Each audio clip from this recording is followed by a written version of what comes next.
So voter তালিকায় সংশোধন নিয়ে কিন্তু বিরাট বড় একটা আপডেট আপনারা অলরেডি কিন্তু পেয়ে গেছেন বিভিন্ন সোশ্যাল মিডিয়াতে, যেখানে সকলে কিন্তু টেনশনে আছেন। এখন আপনার নাম বাদ যাবে না আমার নাম বাদ যাবে, এই নিয়ে কিন্তু আমরা প্রত্যেকেই টেনশনে আছি।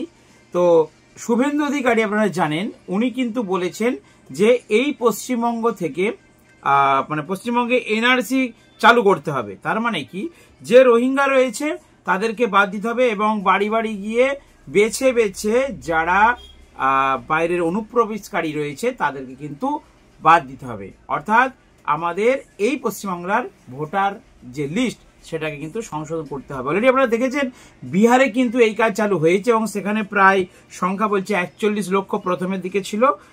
এখন বর্তমানে 23শে জুলাই পর্যন্ত প্রায় 56 লক্ষর মতো নাম কিন্তু বাদ পড়ে গেছে ভোটার লিস্ট থেকে, মানে ওরা ভোট দিতে পারবে না।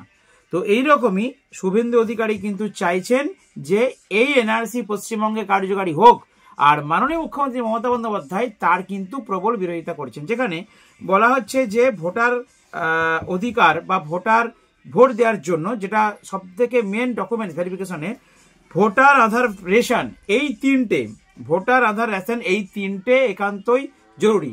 অপরদিকে সুপ্রিম কোর্টের নির্দেশ আছে যে এই তিনটের মধ্যে যে কোনো একটা থাকলেও নাকি আপনি ভোট দিতে পারবেন না। তো এই নিয়ে শুভেন্দু অধিকারী কিন্তু চাইছেন যে আমাদের পশ্চিমবঙ্গে এনআরসিটা হোক, অর্থাৎ অনুপ্রবেশকারীদেরকে বাদ দেওয়া হোক। অপরদিকে মাননীয় মুখ্যমন্ত্রী মমতা বন্দ্যোপাধ্যায় তার বিরোধিতা করছেন। তিনি বলছেন একটা নামও যেমন বাদ না পড়ে, একটা নামও যেমন বাদ না পড়ে। তো চলুন আমরা দেখে নেব ভিডিওর মাধ্যমে মাননীয় মুখ্যমন্ত্রী মমতা বন্দ্যোপাধ্যায় এই যে ভোটার লিস্ট সংশোধন এই নিয়ে কি বলেছেন, এবং তিনি একটি মিটিং করেছিলেন, সেই মিটিংয়ে তিনি কি বলেছেন বিস্তারিত। ডিএমরা দায়িত্ব দিয়ে দিচ্ছে নিচের কাউকে, তারা কিন্তু খেয়াল রাখছে না। এই যে পশ্চিমবাংলা থেকে প্রায় 1000 লোককে নিয়ে গেছে ট্রেনিং করবার জন্য দিল্লিতে, আমি জানতামই না। এটা ডিএমদের উচিত ছিল অ্যাটলিস্ট আমাদের ইনফর্ম করা, আমাকে না করুক সিএসকে ইনফর্ম করা।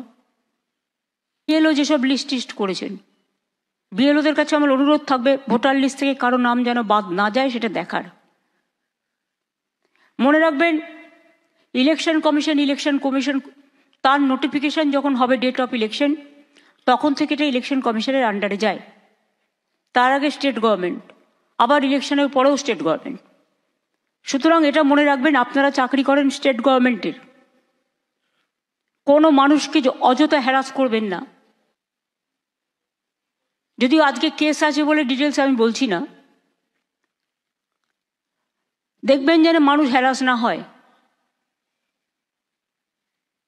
যারা দীর্ঘদিন এই রাজ্যের ভোটার, একটা লোক 4 দিন গিয়ে এলো 4 দিন গেল, তখন হয়তো সে একটা কোথাও ঘুরতে গেছে, তাই বলে আপনি তার নামটা বাদ দিয়ে দেবেন? আপনাকে দেখতে হবে তার অরিজিনাল অস্তিত্ব আছে কি না। আপনারা তো দেখছেন চারিদিকে যারা বাংলা ভাষায় কথা বলছে অত্যাচার হচ্ছে, টেনশন ক্যাম্প। আসাম গভর্নমেন্ট চিঠি পাঠাচ্ছে বাংলার কুচবিহার আলিপুরদুয়ারকে রাজবংশীদের, যে তোমাকে ফরেন ট্রিব্যুনালসে ইল্লিগাল ঘোষণা করা হচ্ছে। সাহস হয় কোত্থেকে? এই মানুষগুলোর পাশে আমাদের দাঁড়াতে হবে। 2, ও যেহেতু এই কমিটির চেয়ারম্যান আছে আর মলয় আছে, মিলে বসে সিএসের সাথে কাল পরশুই বসে একটা স্কিম তৈরি করো, ওদের ফিরিয়ে আনো। আমার দরকার নেই বাংলার বাইরে গিয়ে কিছু দালালের কথা শুনে যখন অত্যাচার হয় তখন তারা থাকে না, পালিয়ে যায়। বাচ্চাদের পর্যন্ত অত্যাচার থেকে রেহাই দেয়নি, মহিলাদেরও না। গুরগাঁওতে হরিয়ানায় 10টা ডিটেনশন ক্যাম্প করে লোক রেখে দিয়েছে। আসাম, রাজস্থান, মধ্যপ্রদেশ, ইউপি, দিল্লি, গুজরাট, মহারাষ্ট্রে একজনকে কাগজে দেখলাম কুচি কুচি করে খুন করেছে, করে বস্তার মধ্যে রেখে দিয়েছে। এটা কখনো মানা যায় না। রাজবংশীদের উপর অত্যাচার হচ্ছে, মতুয়াদের ওপর হচ্ছে, তপশিলি নিম্নশীল পরিবার তাকেও চিঠি দিয়েছে। সংখ্যালঘুরা তো আছেই, এটা ওদের আইডেন্টিফাইড ব্যাটল। লিঙ্গুইস্টিক মাইনরিটির মধ্যে সংখ্যালঘু যেমন পড়ে, খ্রিস্টানও পড়ে, পাঞ্জাবিও পড়ে, আমাদের এখানে অন্যান্যরাও পড়ে, বুদ্ধিস্টরাও পড়ে। এটা মাথায় রাখতে হবে। দলিত এবং তপশিলীদের ওপর খুব অত্যাচার হচ্ছে, এই মানুষগুলোর পাশে আমাদের দাঁড়াতে হবে। একটা স্কিম তৈরি করা হোক, যেটা হচ্ছে যারা আসতে চায় তাদের ফিরিয়ে আনার ব্যবস্থা আমরা করব। আমরা কারো কাছে ভিক্ষে চাইব না। 2 হচ্ছে তারা ফিরে এলে তাদের নিশ্চয়ই এখানে থাকার জায়গা আছে, না থাকলে আমরা ক্যাম্প করে দেব। তাদের রেশন কার্ড যাতে রেশনটা পায়, স্বাস্থ্যসাথী কার্ড ইমিডিয়েট ক্যাম্প করে দেবে। আর হচ্ছে তাদের আমরা কর্মশ্রী যে জব কার্ড হোল্ডার আছে, ইমিডিয়েট জব কার্ড হোল্ডারে সব কটাকে ঢোকাবো যাতে তারা কাজ পায়। আগের বার কর্মশ্রী যেটা আমাদের 100 দিনের কাজ, ওরা বাংলার আবাস বন্ধ করে দিয়েছে, গ্রামীণ রাস্তা বন্ধ করে দিয়েছে, এখন জল মিশনের টাকাও বন্ধ করে দিয়েছে। সুতরাং মাথায় রাখতে হবে সবটাই কিন্তু আমরা রাজ্য সরকার থেকে করছি। বড় কাজ আমরা অনেক করেছি, অনেক প্রসেসেও আছে।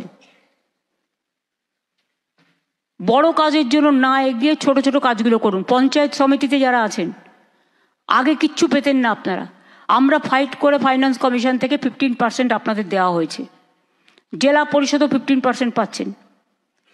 লোকাল আপনি খরচা করুন লোকাল এরিয়ায়, বিল্ডিং বেশি বানাবেন না, রাস্তা করুন, আলো করুন, জল করুন। যে স্কুলটার ছাদ দিয়ে জল পড়ছে সেই ছাদটা সারান। ICDS সেন্টার যদি জল পড়ে থাকে সেইটাকে দেখুন। ডিএমরা দায়িত্ব দিয়ে দিচ্ছে নিচের কাউকে, তারা কিন্তু খেয়াল রাখছে না।